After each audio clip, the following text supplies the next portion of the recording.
पूजा, जिसकी अभी अभी शादी हुई है, अपनी आंखों में नई नवेली दुल्हन के हजार सपने सजाए अपने ससुराल की दहलीज पार करती है। लेकिन शादी की पहली ही रात उसके साथ कुछ ऐसा घटित होता है जो उसकी रूह तक को कपा देता है। एक ऐसा भयानक सच जिसकी उसने कभी अपनी सबसे डरावनी कल्पनाओं में भी उम्मीद नहीं की थी। सहमी और टूटी हुई पूजा जब अपनी आखिरी उम्मीद अपनी जेठानी कमलेश के पास हिम्मत जुटाकर अपना दर्द बयां करने जाती है तो सांत्वना के बजाय उसे इनाम में मिलता है चेहरे पर एक जोरदार थप्पड़। पूजा जमीन पर गिरकर बिलख बिलख कर रोने लगती है। आखिर एक नई नवेली दुल्हन के साथ इतना बड़ा धोखा और जुल्म क्यों हुआ? यह कहानी आपको झकझोर कर रख देगी और अंत में एक बहुत गहरी सीख भी देकर जाएगी। लेकिन इस खौफनाक रात तक बात कैसे पहुंची, इसके लिए हमें कहानी के पन्नों को थोड़ा पीछे पलटना होगा। कहानी की असल धुरी है कमलेश। कमलेश एक जिम्मेदार गृहिणी है जो एक भरे पूरे परिवार को संभालती है। उसके परिवार में उसका पति, एक छोटी बेटी, सास, ससुर, एक खामोश दादी और उसका देवर अरुण है। कमलेश के लिए अरुण सिर्फ एक देवर नहीं बल्कि उसके सगे बेटे से भी बढ़कर है।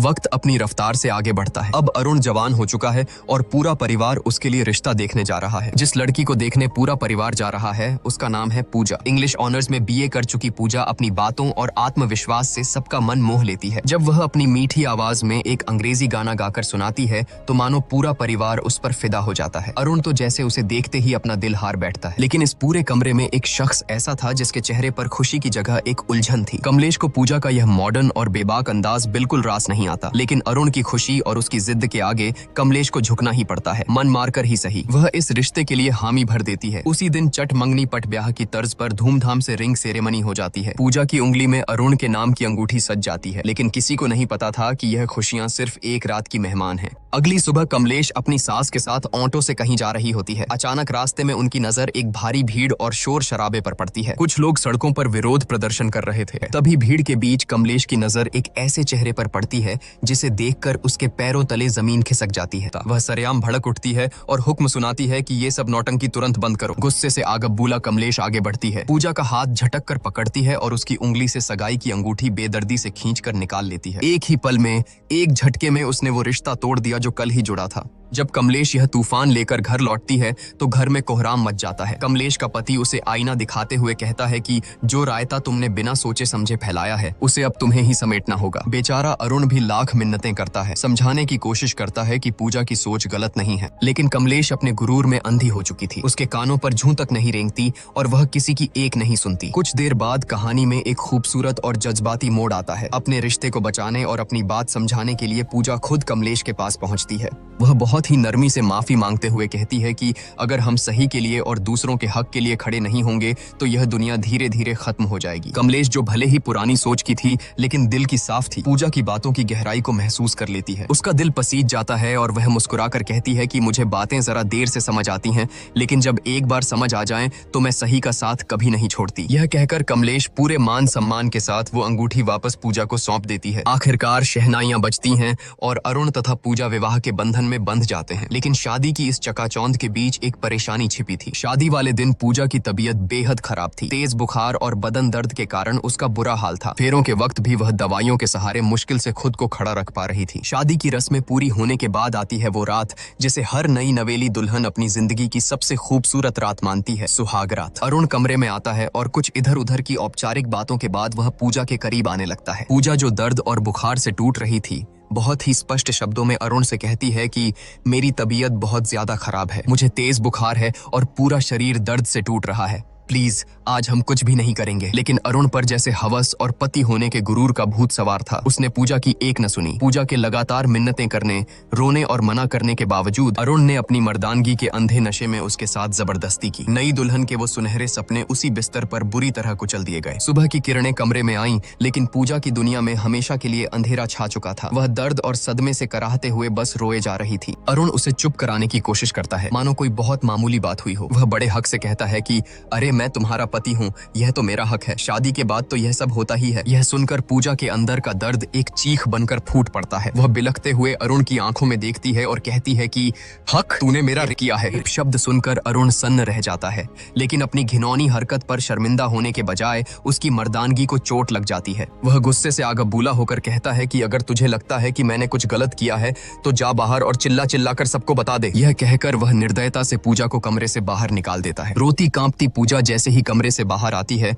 उसकी नजर आंगन में खड़ी कमलेश पर पड़ती है। कमलेश घर की और पड़ोस की कुछ औरतों से बात कर रही थी। पूजा के कानों में कमलेश की आवाज पड़ती है कि औरतें जितना किसी बम के फटने से नहीं डरती, उतना अपनी इज्जत का तमाशा बनने से डरती हैं।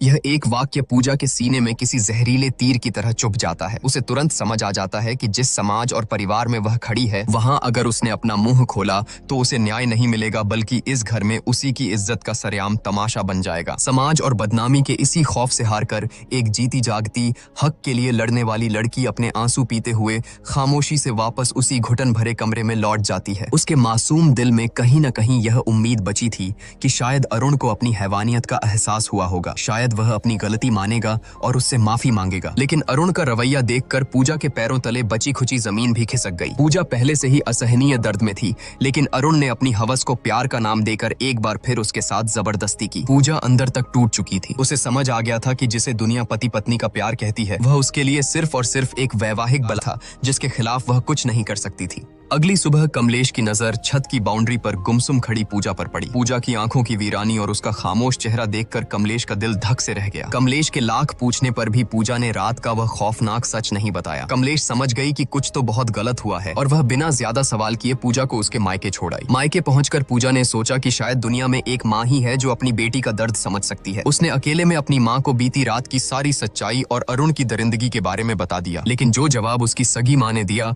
वह अरुण की हैवानियत से भी ज्यादा खौफनाक था। माँ ने उसे सीने से लगाने के बजाय समझाते हुए कहा कि पति पत्नी के बीच ये सब तो होता ही है, शादी की है तो ये सब तो निभाना ही पड़ेगा। इसमें ना कहने वाली क्या बात थी? इसी से तो परिवार और वंश आगे बढ़ता है। अपनी ही माँ के मुंह से ये शब्द सुनकर पूजा सन्न रह गई। रही सही कसर माँ ने इमोशनल ब्लैकमेल करके पूरी कर दी। घर की गरीबी का वास्ता देते हुए उसने पूजा को तुरंत ससुराल वापस लौटने का हुक्म दिया और धमकी दी कि अगर वह वापस नहीं गई तो वह अपनी नस काटकर जान दे देगी। अपनों से मिले इस धोखे के बाद बेचारी पूजा के पास कोई रास्ता नहीं बचा था। वह एक जिंदा लाश की तरह कमलेश के साथ वापस लौटने लगी। सफर के दौरान एक जगह वॉशरूम जाने के बहाने पूजा ऑटो से उतरी। यह उसकी जिंदगी का सबसे बड़ा फैसला था। उसने पीछे मुड़कर नहीं देखा और वहां से चुपचाप भाग निकली। कमलेश ने उसे पागलों की तरह हर जगह ढूंढा, लेकिन पूजा का कोई सुराग नहीं मिला। घर पहुंचकर जब कमलेश ने यह खबर दी तो पूरे परिवार में हड़कंप मच गया। सबने पूजा को ढूंढा, लेकिन वह जैसे हवा में गायब हो गई थी। हारकर कमलेश ने पूजा की दोस्त सोना को फोन मिलाया, जो एक एनजीओ में काम करती थी। सोना ने कहा कि उसे पूजा के बारे में कुछ नहीं पता,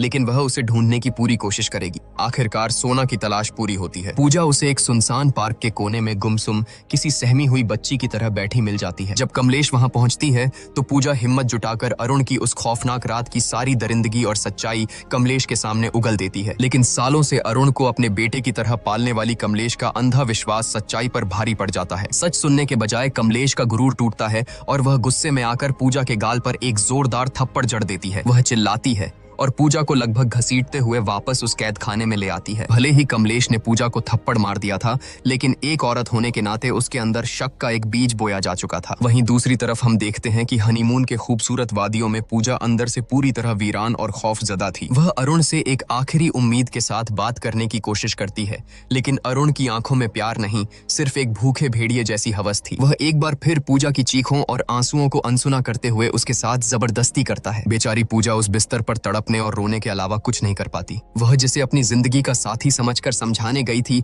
वह सिर्फ एक झल्लाद निकला। पूजा को उस रात पूरी तरह समझ आ गया था कि अरुण की नजरों में वह कोई पत्नी या प्यार नहीं, बस उसकी हवस मिटाने का एक बेजान जरिया भर थी। पूजा की जिंदगी एक जीते जागते नर्क में बदल चुकी थी। एक रात खौफ से कांपती पूजा खुद को बाथरूम में बंद कर लेती है। बाहर से अरुण दरवाजे को पीटते हुए उसे बाहर आने का हुक्म देता है। अंदर से डरी सहमी पूजा रोते हुए कहती है कि आज मैं तुम्हारे करीब नहीं आ सकती, मेरे पीरियड्स शुरू हो गए हैं। लेकिन एक हैवान के सिर पर सवार हवस को भला कोई कैसे रोक सकता था? अरुण का जवाब किसी भी इंसान की रूह का पाने के लिए काफी था। वह बेशर्मी और क्रूरता से कहता है कि मुझसे झूठ मत बोल, दरवाजा खोल, मुझे देखना है। यह सुनकर बाथरूम के अंदर खड़ी पूजा की जान सूख जाती है। उसे समझ आ जाता है कि यह दरिंदा उसकी कोई बात नहीं मानेगा। इसी खौफ और बेबसी के बीच पूजा की नजर वहां रखी एक ब्लेड पर पड़ती है और सीन यहीं कट हो जाता है। अगली सुबह घर में कोहराम मच जाता है। सबको पता चलता है कि पूजा अस्पताल में है और उसकी हालत बेहद नाजुक है। पूरा परिवार बदहवास हालत में वहां पहुंचता है। अरुण बड़ी चालाकी से कमलेश और बाकी घर वालों को गुमराह करते हुए कहता है कि उसे औरतों वाली कोई अंदरूनी दिक्कत थी,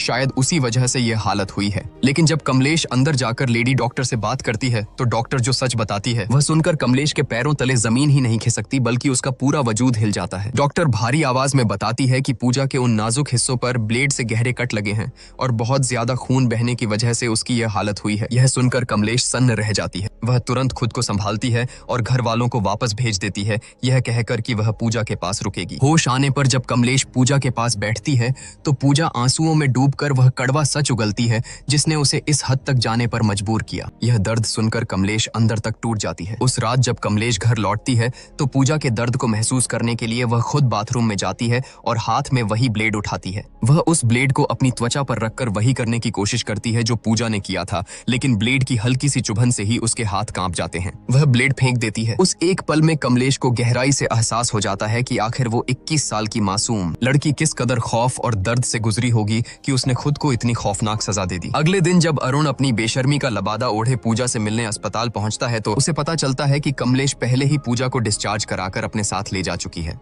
अपनी पत्नी की इतनी गंभीर हालत के बावजूद उस जाहिल इंसान के दिमाग में सिर्फ एक ही बात चल रही थी। वह बेशरम होकर लेडी डॉक्टर से पूछता है कि अब मैं अपनी पत्नी के साथ इंटीमेट तो हो सकता हूँ ना? यह घिनौना सवाल सुनकर डॉक्टर का खून खौल उठता है। वह डॉक्टर पूजा के वो खौफनाक घाव देख चुकी थी और जानती थी कि इसके पीछे कौन है। वह अरुण पर बुरी तरह भड़क जाती है और पूरी ताकत से चिल्लाते हुए कहती है कि बहुत ही नीच और घिनौना इंसान है तू, तेरे जैसे जाहिलों के आड़ में तो गोली मार देनी चाहिए। वह तुरंत सिक्योरिटी गार्ड्स को बुलाती है और अरुण को धक्के मारकर अस्पताल से बाहर फेंकवा देती है, यह चेतावनी देते हुए कि यह जानवर इंसान दोबारा मेरे अस्पताल के आसपास भी नहीं दिखना चाहिए। पूजा जो अपनी आंखों में शादी और एक नए जीवन के 1000 सुनहरे सपने लेकर इस घर में आई थी, आज उसकी जिंदगी एक ऐसे भयानक नर्क में तब्दील हो चुकी है जहां उसका ही पति उसका सबसे बड़ा मुजरिम बन गया है। प्यार और हक के नाम पर पूजा ने जो झेला है वो मौत से भी बदतर था, लेकिन अब जब पूजा मौत के मुंह से वापस लौट आई है और उसे उस कमलेश का साथ मिल गया है जो कल तक उसी के खिलाफ खड़ी थी, तो अब आगे क्या होगा? आपके हिसाब से अब पूजा को क्या कदम उठाना चाहिए? क्या उसे अरुण को माफ कर देना चाहिए